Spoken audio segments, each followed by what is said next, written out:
కరీంనగర్, ఆదిలాబాద్ కూడా అంత ఆశాజనకం ఏం లేదు. వరంగల్ కూడా ఆశాజనకంగా లేదు. వరంగల్ సర్ప్రైజింగ్ బీఆర్ఎస్ కే సముద్రంలో ఎన్ని 16కి 16కి 9 బీఆర్ఎస్ వచ్చేసాయి ఆల్రెడీ. ఐజా 13 విజయం. ఎస్, ఇప్పుడు రిజల్ట్స్ అన్ని కూడా ఒక మిక్స్డ్ గా కొన్ని దగ్గరలో మిక్స్డ్ ఫలితాలు కనబడుతున్నాయి. ఎక్కడైతే బీజేపీ కొంత స్ట్రాంగ్ గా ఉండి కొంచెం చేయగలుగుతుందో అక్కడ కొంత బీఆర్ఎస్ మనకి తీసుకున్నట్టుగా కనబడుతుంది. ఇవాళ మీరు మెదక్ ఎగ్జాంపుల్ తీసుకుంటే లెట్ మీ కంప్లీట్. మెదక్ ఎక్కడైతే నేను ఎగ్జాంపుల్ ఏం చెప్తున్నానంటే అక్కడ ఎంపీగా రఘునందన్ గారు ఉన్నారు. సో రఘునందన్ ప్రజల్లో ఉండేటువంటి వ్యక్తి. సో రఘునందన్ ఎంపీ అయిన తర్వాత కొంత ఆయన యొక్క ప్రభావాన్ని ఆ ఏరియాలో కొంత ఎఫెక్టివ్ గా కనిపించడానికి అక్కడక్కడ కొన్ని పొజిషన్స్ ని బీజేపీ తీసుకున్నది గమనించండి. ఇది కంప్లీట్ అయినాక ఒక అనాలిసిస్ లో కూడా మీకు తెలుస్తుంది ఎందుకు బీఆర్ఎస్ బీజేపీ. అక్కడ మా ఓటు మరొక మంత్రి మంతని మున్సిపల్ లో 1, 7, 8, 10, 11 కాంగ్రెస్ పార్టీ ఘన విజయం. శ్రీధర్ బాబు క్లీన్ స్వీప్ చేస్తున్నారు. మంత్రులందరూ కూడా మంచి క్లీన్ స్వీప్ చేస్తున్నారు. కొంత వివేక్ వెంకటస్వామిదే చెన్నూరు కేతన్పల్లో డౌట్ ఉంది. అదర్వైజ్ మిగతా మంత్రులందరూ పెర్ఫార్మెన్స్ కూడా బాగుందని మేమంటే బీఆర్ఎస్ బీజేపీ అధికార దుర్వినియోగం అంటారు. ఇప్పుడు వాళ్ళు అంతకన్నా ఎక్కువ మాట్లాడతారు. 10 సంవత్సరాలు చేసిన అదే పని. ఓటు నోటు తప్ప వాళ్ళకి ఇంకోటి ఏమన్నా ఉండిందా 10 సంవత్సరాలు? ఇవాళ కొత్తగా ప్రతిపక్షం బ్రాండ్ అంబాసిడర్ మీరమ్మా రేవంత్ రెడ్డి గారు. ఓటుకు నోటు అనేది బ్రాండ్ అంబాసిడర్ రేవంత్ రెడ్డి గారు. దేశం అంతా తెలుసు కదా అది. ఎలక్షన్ ఓటుకు నోటు అనే brand ambassador Revanth Reddy. TRS 10 సంవత్సరాలు. ఇవాళ మీరు మాట్లాడితే దయ్యాలు వేదాలు వల్లించినట్టే ఉంటది. కాసేపు ఆగు విజయ్. నేనేం చెప్తున్నా అంటే మీరు ఖమ్మంలో 22 వార్డుల్లో 11 కాంగ్రెస్, 1 టీడీపీ. తెలుస్తుంది. ప్రతిపక్ష ఓటు బీజేపీ బీఆర్ఎస్ వాళ్ళిద్దరే చీల్చుకున్నారు. కాంగ్రెస్ ఓటు బ్యాంక్ కాంగ్రెస్ వచ్చిందన్నది చెప్పాల్సిన అవసరం ఉంది ఇక్కడ. కానీ మాక్సిమం గా కాంగ్రెస్ ఊహించిన దానికన్నా అత్యధిక స్థానాలతోటి మున్సిపాలిటీని కైవసం చేసుకోబోతుంది. ఇక్కడ పోటీ అలా బీఆర్ఎస్ సిరిసిల్లలో గులాబీ సునామీ మొదటి రౌండ్ లో 39 వార్డులకు గాను 25 వార్డులో బీఆర్ఎస్ లీడ్ లో ఉందట. కేటీఆర్ కాన్స్టిట్యున్సీ యాజ్ ఎక్స్పెక్టెడ్ 39 వార్డులకు గాను 25 వార్డులో బీఆర్ఎస్ గెలిచే ఛాన్స్ ఉన్నట్టుగా అక్కడ చెప్తున్నారు. Devarakadra municipality Congress 6, BRS 4, BJP 1, independent 1. So మొత్తం 12 ఉంటాయో దేవరకద్రలో? 12 ఉన్నాయి. సో దేవరకద్ర మున్సిపాలిటీ కాంగ్రెస్ కైవసం చేసే అవకాశం ఉంది. బట్ బీఆర్ఎస్ కొంత టఫ్ ఫైట్ ఇచ్చిన పరిస్థితి మనకు కనిపిస్తుంది. భువనగిరి మున్సిపాలిటీకి సంబంధించి 9 వార్డుల ఫలితాలు వచ్చాయి. 1 బీఆర్ఎస్, 2 కాంగ్రెస్, 3 కాంగ్రెస్. ఓవరాల్ గా కాంగ్రెస్ 4, కాంగ్రెస్ 5, బీఆర్ఎస్ 1, బీజేపీ 1, స్వతంత్ర అభ్యర్థి 1. ఎస్ ఇంద్రా శోభన్ గారు కంటిన్యూ చేయండి. ఇప్పుడు నేనేమంటున్నానంటే బాబాయ్ మీరు గమనించినట్లయితే ఖమ్మము పూర్తిగా 3 మంత్రులు డెఫినెట్ గా వాళ్ళ యొక్క పర్ఫార్మెన్స్ నేపథ్యంలో ఖమ్మం ఎప్పుడు కాంగ్రెస్ అనేది మరోసారి ప్రూవ్ చేశారు. సో అట్లాగే నల్గొండకు వచ్చినట్లయితే నల్గొండ కూడా అక్కడ ఉత్తమన్న అయినా తర్వాత ఇక్కడ మన జానారెడ్డి గారి కుమారుడు అయ్యుండొచ్చు. ఓవరాల్ గా తీసుకున్న కోమటిరెడ్డి అన్నది నియోజకవర్గం ఇంకా నల్గొండ టౌన్ ఏమైందో ఇంకా మనకు పూర్తిగా రానట్టుంది. బట్ అక్కడ కూడా కొంత కాంగ్రెస్ ప్రభంజనమే కనబడుతున్నట్టుగా తెలుస్తున్నది. సో ఇటు మంతని వైపు అంటే కరీంనగర్ లో తీసుకున్నా కరీంనగర్ లో పొన్నమన్న, ఇటు శ్రీధర్ బాబు అన్న వాళ్ళిద్దరు బ్యాగ్, అలాగే అడ్లూరు లక్ష్మణ్ అన్న 3 మంత్రులు ఉమ్మడి మనం కరీంనగర్ తీసుకున్నా కూడా డెఫినెట్ గా కాంగ్రెస్ పార్టీ యొక్క దాని యొక్క ఉనికి ఏంటి అన్నది, అసలు కాంగ్రెస్ ఏంది అనే దానికి ఇక్కడ మంత్రులు చేసే జగిత్యాల 28 వార్డులో జీవన్ రెడ్డి అంచోడు ఇండిపెండెంట్ అభ్యర్థి బైర్నేని భాగ్య. మున్సిపల్లో 40వ వార్డులో మాజీ మున్సిపల్ చైర్మన్ కాంగ్రెస్ అభ్యర్థి అడువాల జ్యోతి. 1వ వార్డులో జీవన్ రెడ్డి అంచోడు గెలిచారు. 25వ వార్డులో జీవన్ రెడ్డి అంచోడు గెలిచారు. జీవన్ రెడ్డి అంచర్లు ఇప్పటి వరకు 3-4 గెలిచారు. కాంగ్రెస్ అభ్యర్థులు 3 గెలిచారు. కాంగ్రెస్ అంటే ఇప్పుడు ఒరిజినల్ కాంగ్రెస్ అక్కడ సంజయ్ కుమార్, జీవన్ రెడ్డి హోరాహోరీ నిలబడుతున్నారు. ఇప్పుడు వాళ్ళంతా కాంగ్రెస్ కుటుంబ సభ్యులే కదా భరత్ భాయ్, ఎందుకంత వెటకారంగా మాట్లాడుతున్నారు మీరు? కాంగ్రెస్ వాళ్ళు ఎవరు చేస్తారు? సంజయ్ కూడా కాంగ్రెస్ ఉండొచ్చు కానీ వ్యక్తులు అయితే కాంగ్రెస్ వాళ్ళే కదా వాళ్ళు. సో అవకాశం రాని సందర్భంలో ఇండిపెండెంట్ లైన్ లో జీవనన్న నాయకత్వంలో పోయి ఉంటారు. బట్ డెఫినెట్ గా వాళ్ళు మా కుటుంబ సభ్యులు అవుతారు కదా. అంటే ఇప్పుడు సంజయ్ కుమార్ నుంచి వచ్చిన వాళ్ళంతా కాంగ్రెస్ కాదు, బీఆర్ఎస్ ను మొత్తం ఊడ్చుకొని తీసుకెళ్లారు. సంజయ్ కుమార్ బీఆర్ఎస్ ను మొత్తం తీసుకెళ్లారు, ఊడ్చుకొని తీసుకెళ్లారు. 90% బీఆర్ఎస్ క్యాడర్ సంజయ్ కుమార్ తో వెళ్ళింది. ఆయన 10 సంవత్సరాలు ఎమ్మెల్యేగా ఉన్నంత కాలం బీఆర్ఎస్ ఆయన చాలా వీక్. మిగతా లీడర్స్ అందరినీ దాదాపు ఒక 4-5 బీఆర్ఎస్ లీడర్స్ ఉండే అక్కడ. దావా వసంత, తర్వాత ఇంకా ఎవరు రాజేశం గౌడ్, అందరు కూడా ఆయన చాలా వీక్ అన్నారు. కానీ ఆయన స్ట్రెంగ్త్ ఏందో బీఆర్ఎస్ పోయిన తర్వాత తెలిసి వచ్చింది. ఇప్పుడు జగిత్యాల్లో బీఆర్ఎస్ కు బీఫామ్లు ఇద్దామంటే వాళ్ళకు తీసుకోలేని పరిస్థితి కనిపిస్తుంది. 50లో 3-4 వస్తే ఎక్కువ. ఎస్ చెప్పండి ఇందిరా శోభన్ గారు. సో ఇప్పుడు కాబట్టి డెఫినెట్ గా ఇప్పుడు ఒక నాయకుడు ఇంకో దగ్గరకు వచ్చినప్పుడు వాళ్ళ యొక్క ఉనికిని చాటుకోవాలని వాళ్ళు ప్రయత్నం చేస్తారు. ఆల్రెడీ ఉన్నటువంటి మా ఉనికిని చాటుకోవాలని మేము అనుకుంటాం. డెఫినెట్ గా లీడర్షిప్ అనేది ఎవరు స్ట్రాంగ్ అనేది తెలిసిపోతుంది కదా ఇలాంటి సందర్భాలు. కాబట్టి అల్టిమేట్ గా కాంగ్రెస్ క్యాడర్ అంతా కూడా ప్రజలంతా కూడా కాంగ్రెస్ తోనే ఉన్నారనేది మరోసారి ప్రూవ్ చేశారు. ఎవరైతే ఏ సింబల్ అయితే ఉంది వీళ్ళు కూడా మా కాంగ్రెస్ వాళ్ళే కదా అనుకున్నారన్నది మాత్రం తెలియజేయాల్సిన అవసరం ఉంది సందర్భంలో. అట్లాగే ఏదేమైనప్పటికీ కూడా ముఖ్యమంత్రి గారు ముందుగానే చెప్పారు. సో వచ్చేటువంటి గ్రామ పంచాయతీలో ఎట్లయితే ఇచ్చారో మున్సిపాలిటీలో కూడా అదే రకమైన రిజల్ట్ మరిపేడ మున్సిపాలిటీ కాంగ్రెస్ కు వచ్చింది. Congress 8, BRS 6, independent 1. Maripeda municipality హోరాహోరీ పోరుండే. కాంగ్రెస్ 8, బీఆర్ఎస్ 6, ఇండిపెండెంట్ 1 మహబూబాద్ నియోజకవర్గ పరిధిలోకి వస్తుంది. వేమన చూస్తున్నటువంటిది అది మరిపేడ సంబంధించినటువంటి మహబూబాబాద్. సో మీరు ఇందాక ఏదో బీఆర్ఎస్ లీడ్ అంటుంటే నేను కొంత కన్ఫ్యూజన్ లో ఉండున్నాను. బట్ ఇప్పుడు మళ్ళీ అది కాంగ్రెస్ లీడ్ లోకి వచ్చింది. కాంగ్రెస్ నర్సంపేటలో దొంతి మాధవరెడ్డి ప్రభంజనం కనిపిస్తోంది. 1 కాంగ్రెస్, 4వ వార్డు కాంగ్రెస్, 10వ వార్డు సిపిఎం, 16వ ward Congress, 22 Congress, 25 Congress, 28 BJP. So overall గా కాంగ్రెస్ 5 చోట్ల, 1 చోట సిపిఎం బీఆర్ఎస్ కలిసి పోటీ చేసినట్టున్నాయి. 1 చోట బీజేపీ. బీఆర్ఎస్ ఇంకా ఖాతా తెరవలేదు నర్సంపేటలో. ఎస్ విజయ్ గారు. సార్ ఇప్పుడు వరకు వచ్చినటువంటి ఫలితాలు చూసుకున్నట్లయితే దాదాపుగా మేము ఒక 6-7 మున్సిపాలిటీలు ఇప్పటికే కైవసం చేసుకున్నాం, ఆల్రెడీ గెలిచిపోయినాం ఆల్రెడీ. అంటే 2020లో జరిగినటువంటి ఎన్నికలతో పోల్చుకున్నట్లయితే అసలు అప్పుడు ప్రతిపక్ష పార్టీ కాంగ్రెస్ పార్టీ ఒక 3-4 స్థానాలకు సరిపెట్టుకున్నది. కానీ ఇక్కడ ఇట్లా లేదు. ఇప్పుడు జరుగుతున్నటువంటి 116 మున్సిపాలిటీల్లో 7 కార్పొరేషన్లలో దాదాపుగా ఒక 45-50 మున్సిపాలిటీలు మేము గెలవబోతా ఉన్నాం. ఇప్పుడు ఆడ చాలా పెద్ద సమస్య అవుతుంది. ఇప్పుడు కాంగ్రెస్ పార్టీకి వాళ్ళు ఇచ్చినటువంటి గ్యారంటీలు, వాళ్ళు ఇచ్చినటువంటి హామీలు, 420లు ఇవన్నీ కూడా ప్రజలు రేవంత్ రెడ్డి గారు నిన్న ఢిల్లీలో నేనే రాజును నేనే మంత్రి, నువ్వేమన్నా నియంతవా ఈ రాష్ట్రానికి ఏమన్నా? ప్రజలందరూ కూడా ఎప్పుడు ఏ సమయంలో ఏ సందర్భంలో కర్రు కాల్చి వాత పెట్టేటువంటి సందర్భం వచ్చింది.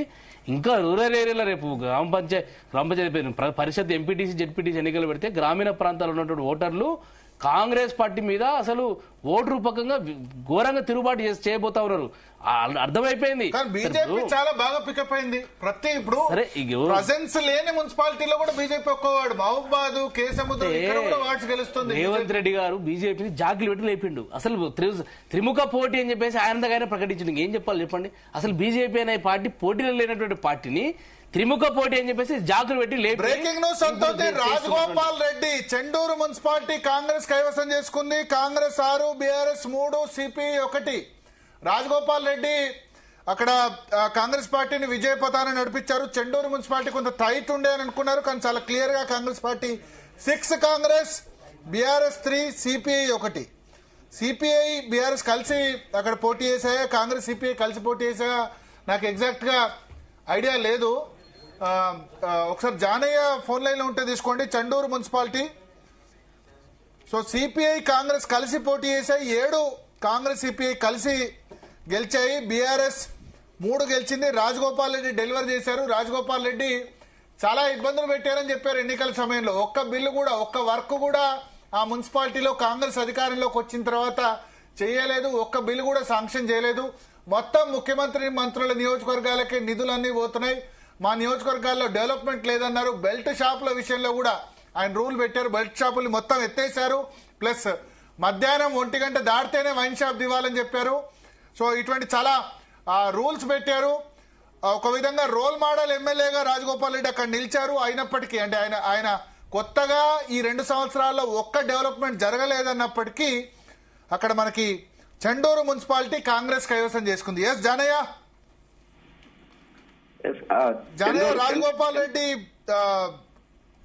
వెరీ గుడ్ రిజల్ట్ అని చెప్పాలి. ఇన్ఫాక్ట్ ఆయనే చెప్పారు, నేను ఒక్క డెవలప్మెంట్ కూడా ఇక్కడ చేయలేకపోయినా ఫండ్స్ అన్ని కూడా అక్కడ తీసుకుపోతున్నారు, బిల్స్ మాకు ఇవ్వట్లేదు అని చెప్పి. బట్ ఆయనకున్న సొంత పరుపత్తో ఈ మున్సిపాలిటీ కాంగ్రెస్ పార్టీ గెలుచుకున్నట్టు కనిపిస్తోంది.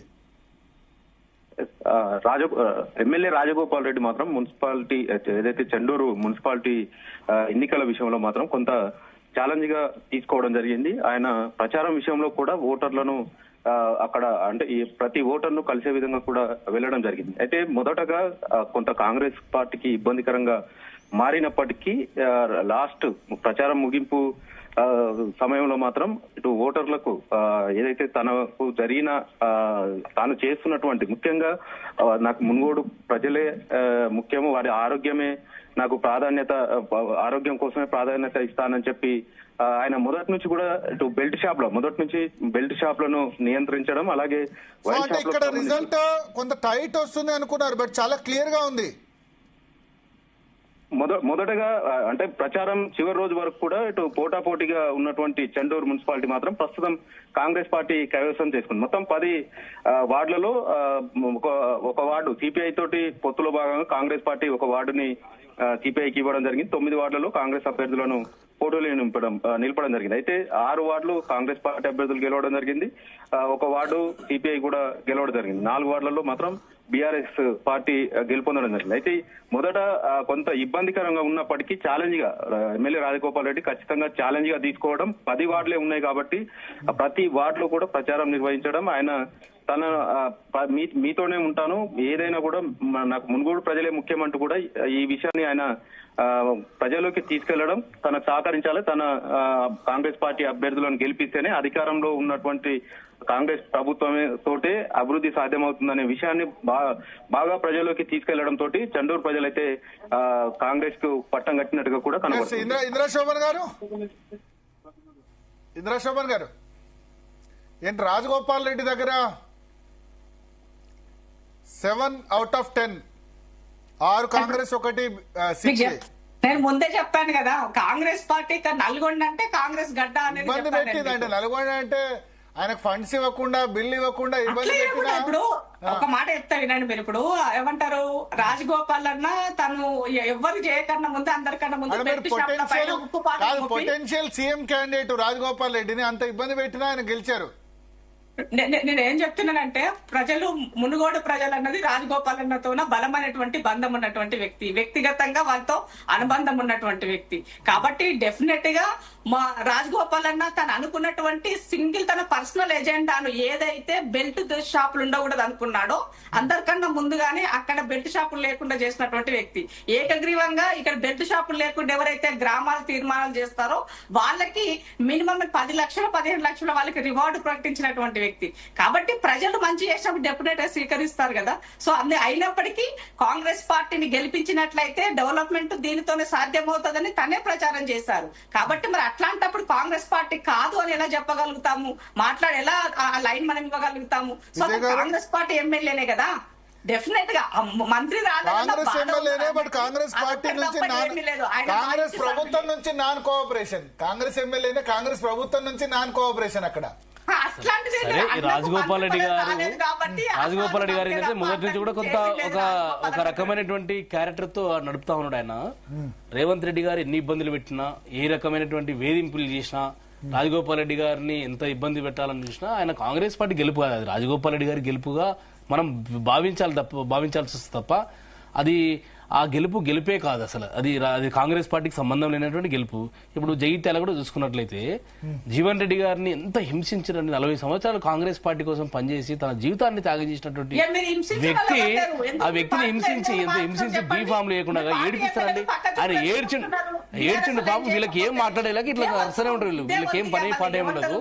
అంటే రేవంత్ రెడ్డి ఎంతసేపు ఉన్నా రేవంత్ రెడ్డి గారు ఎంతసేపు ఉన్నా ఎవరి లోప ఎట్లా పుల్లలు పెట్టాలా, ఎవరిని ఎట్లా గెలకాలని చూస్తున్నాడు తప్ప నిజంగా నేనేమంటున్నానంటే, ఫస్ట్ మీ ఇంట్లో ఇప్పుడు రేవంత్ రెడ్డి గారి ఇంట్లో కూడా గొడవలు ఉన్నాయి, ఎవరు చూసుకోండి. ఫస్ట్ తిరుపతి రెడ్డి గారి కూతురు వివాహం జరిగితే రేవంత్ రెడ్డి గారు సతీమణి రాలేదు, మరి దానికి ఎవరు చెప్తారండి? పర్సనల్ పర్సనల్ విషయాలకి మీకు ఎందుకండి? మీరు పని మీరు చూడండి.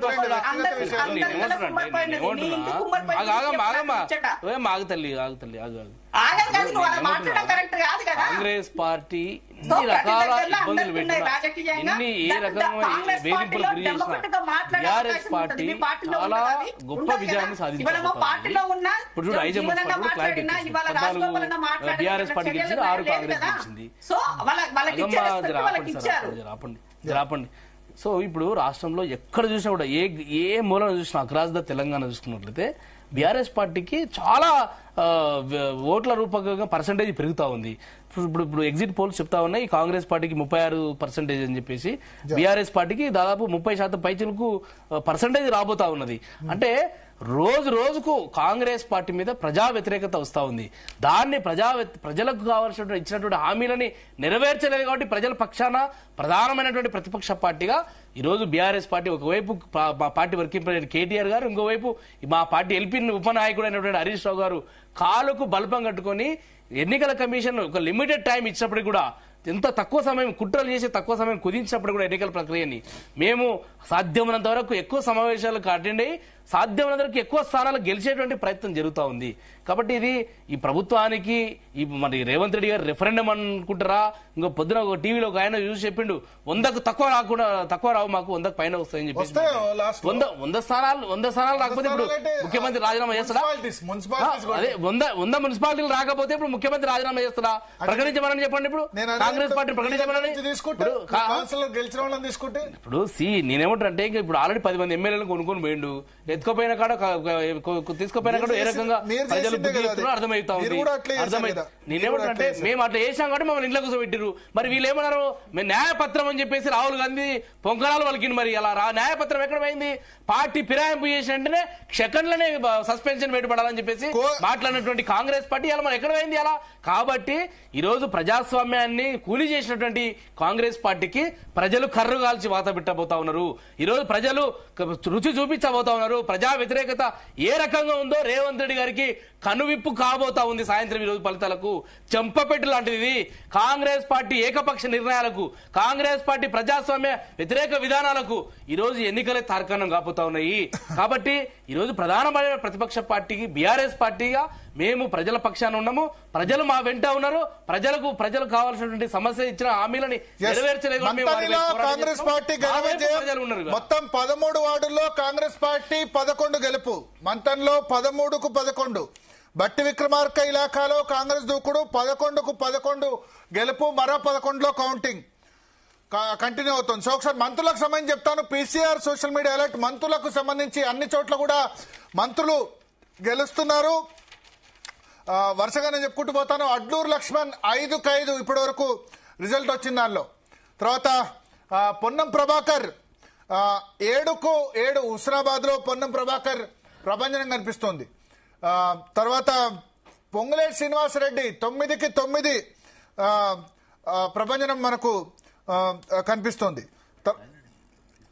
వాకటి శ్రీహరి మనతో పాటు ప్రస్తుతం ఫోన్ లైన్ లో సిద్ధంగా ఉన్నారు. వాకటి శ్రీహరి గారు, ఎట్లా మీ మక్తల్లో గానీ మిగతా చోట్ల గానీ ఓవరాల్ గా రిజల్ట్ ఎట్లా ఉంది? ఓవరాల్ గా కాంగ్రెస్ పార్టీ ఉమ్మడి జిల్లా రేవంత్ అన్న జిల్లా ఖచ్చితంగా అభివృద్ధి ఆకాంక్షించి అందరూ కాంగ్రెస్ కి ఓటేస్తున్నారు. ఒక నమ్మకం, ఖచ్చితంగా మా అభివృద్ధి మా ప్రాంతం జరుగుతున్న నమ్మకంతోన అందరూ కూడా కాంగ్రెస్ ఓవర్ లో ఉన్నారు. మక్తల్ కూడా ఫస్ట్ రౌండ్ అయిపోయింది. ఫస్ట్ రౌండ్ లో అవుట్ ఆఫ్ 8 లో 6 కాంగ్రెస్ 2 బీజేపీ వచ్చినాయి. సెకండ్ రౌండ్ లో కూడా మొత్తం వస్తాయి. క్లీన్ స్వీప్ గా మక్తల్ కూడా కాబోతా ఉంది. 100కి 100% ఒక నమ్మకంతో ప్రభుత్వం మీద రేవంత్ రెడ్డి నమ్మకంతో ఖచ్చితంగా ఓటర్. సో అవుట్ ఆఫ్ 8 6 వచ్చాయి మక్తల్లో.